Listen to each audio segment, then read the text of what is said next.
আজকে বানাবো কাঁঠালের সবজি। কাঁঠালকে কেউ কেউ আবার এঁচোড়ও বলে, আমরা কাঁঠালই বলি, আর শ্বশুর বাড়িতেও কাঁঠালই বলে। যাই হোক না কেন, সবারই ভাষা আলাদা আলাদা মতোই হয়।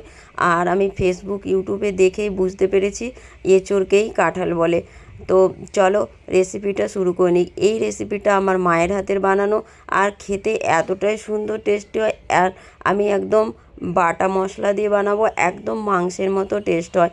আমি কাঁঠালগুলো বাজার থেকে ছিলেই নিয়ে এসেছিলাম। এবার সাইডে একটু তেল নিয়ে নিলাম যেন আঠা না লেগে যায় হাতের মধ্যে। হাতের মধ্যে অল্প সামান্য তেল লাগিয়ে এই যে পিসগুলোর মধ্যে যে মোটা মোটা অংশগুলো হয়, এগুলোকে আমি কেটে বাদ দিয়ে দেবো। এগুলো খেলে নাকি পেটে ব্যথা হয়, তার জন্য এগুলোকে বাদ দিয়ে দিতে লাগে। এখানে আমি 3টে আলুও নিয়েছি, কাঁঠালের সঙ্গে আমি আলুগুলোকেও কেটে নেব। আজকে আমি বটি দিয়েই কেটে নিচ্ছি, না হলে আমি সবসময় ছুরিরই ব্যবহার করি। বটি খুবই কম ব্যবহার করি।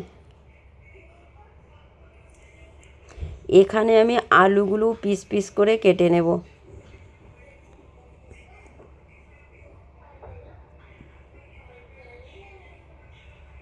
আজকে আমাকে এতটা সর্দি লেগেছে যে গলার আওয়াজটা একদম ভারী হয়ে গেছে।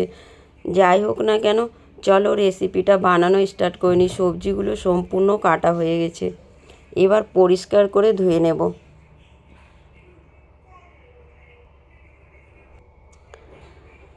এখানে সবজিগুলো ভালো মতো ধুয়ে নিয়েছি। এবার সবজিটা বানানোর জন্য গ্যাসের মধ্যে একটা কড়াই রেখে দেব।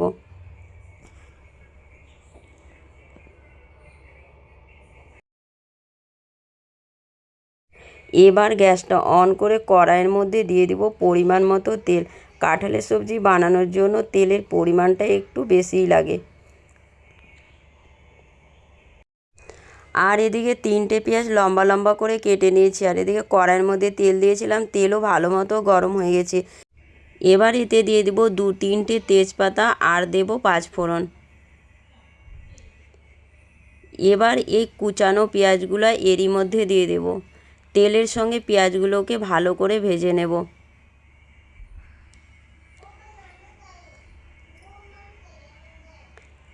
আজকে এই সবজিটা বানানোর জন্য আমি বাটা মশলার ব্যবহার করেছি।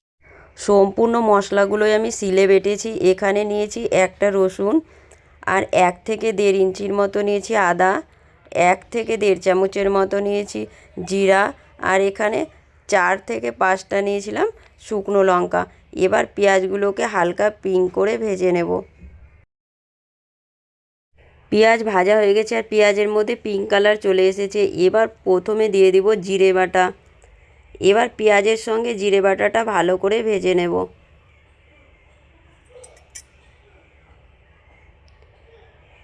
এবার জিরার সঙ্গে পেঁয়াজগুলো ভালো করে ভেজে নিয়েছি। এবার সম্পূর্ণ মশলাগুলো আমি এরই মধ্যে দিয়ে দেব।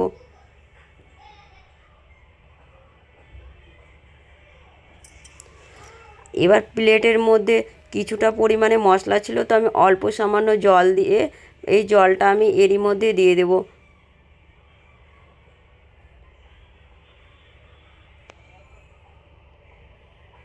আবারও আমি 2-3 মিনিট পেঁয়াজের সঙ্গে সম্পূর্ণ মশলাগুলোকে ভেজে নেব। এবার এতে দিয়ে দেব হলুদ গুঁড়ো, পরিমাণ মতো লবণ, 1/2 চামচ ধনে গুঁড়ো। এবার মশলাগুলোকে ভালো করে ভেজে নেব। মশলা ভাজা হয়ে গেছে। এবার এর মধ্যে দিয়ে দেব 1/2 চামচ গরম মশলা গুঁড়ো। গরম মশলা গুঁড়োটা আমি প্রথমেই দিচ্ছি, তোমরা চাইলেও পরেও ব্যবহার করতে পারো সবজি তৈরি হওয়ার পরে। মশলা ভালো মতো ভাজা হয়ে গেছে। এবার এর মধ্যে দিয়ে দেবো 2টো গোটা রসুন।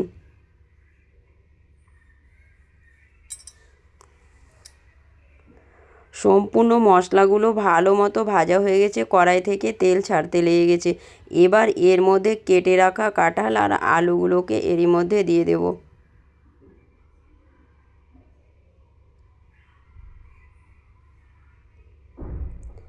এবার ভালো করে মশলার সঙ্গে মিলিয়ে নেব। এবার এর মধ্যে অল্প সামান্য জল দিয়ে কাঁঠাল আর আলুগুলোকে ভালো করে ভেজে নেব।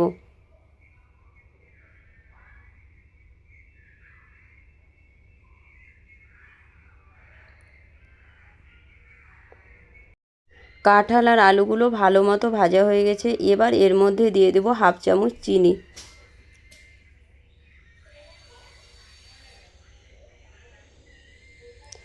আজকে আমি এই সবজিটা কুকারের মধ্যে বানাবো, তার জন্য এখানে একটা কুকার নিয়ে নেব। আর তোমরা চাইলে কড়াইয়ের মধ্যেও বানাতে পারো, ওতে সময়টা একটু বেশি লাগে। আর আমি এখানে তাড়াতাড়ি তৈরি করছিলাম, তার জন্য একটা কুকার নিয়ে নিয়েছি। এবার সম্পূর্ণ সবজিগুলো কুকারের মধ্যে দিয়ে আর এই কড়াইয়ের মধ্যে অল্প সামান্য জল গরম করে কুকারের মধ্যে দিয়ে দেব। এখানে আমি ঠান্ডা জল দেব না, একটু সামান্য গরম করেই দেব। এখানে কমসে কম 2 থেকে 3টা সিটি লাগিয়ে নেব।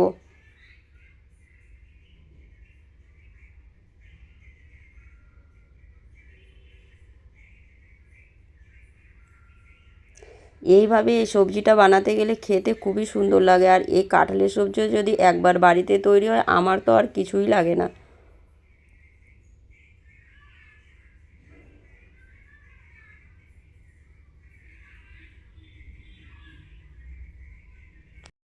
এখানে 2টো সিটি চলে এসেছে। এবার আমি গ্যাস থেকে কুকারটা নামিয়ে সাইডে রেখে দেবো।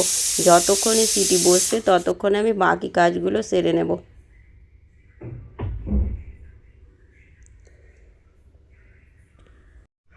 কুকারের সিটিটা বসে গেছে। এবার আমি কুকার খুলে প্রথমে সবজিটা দেখে নেব কেমন হয়েছে।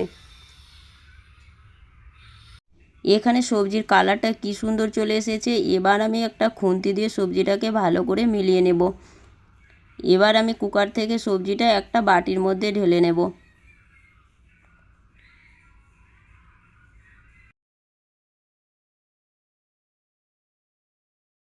আজকের মতো রান্নাটা এখানেই কমপ্লিট হয়ে গেছে। আর কে কে কাঁঠালের সবজি খেতে পছন্দ করো কমেন্ট বক্সে অবশ্যই জানাবে।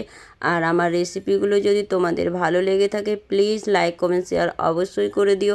যারা ফেসবুক পেজ থেকে দেখছো, যদি পেজটাকে এখন অবধি ফলো না করে থাকো তো প্লিজ ফলো করে দিও। আর যারা ইউটিউব চ্যানেল থেকে দেখছো, যদি চ্যানেলটাকে এখন অবধি সাবস্ক্রাইব না করে থাকো তো প্লিজ সাবস্ক্রাইব করে দিও। দেখা হবে আবার দ্বিতীয় ভিডিওতে। Bye, take care, have a nice day.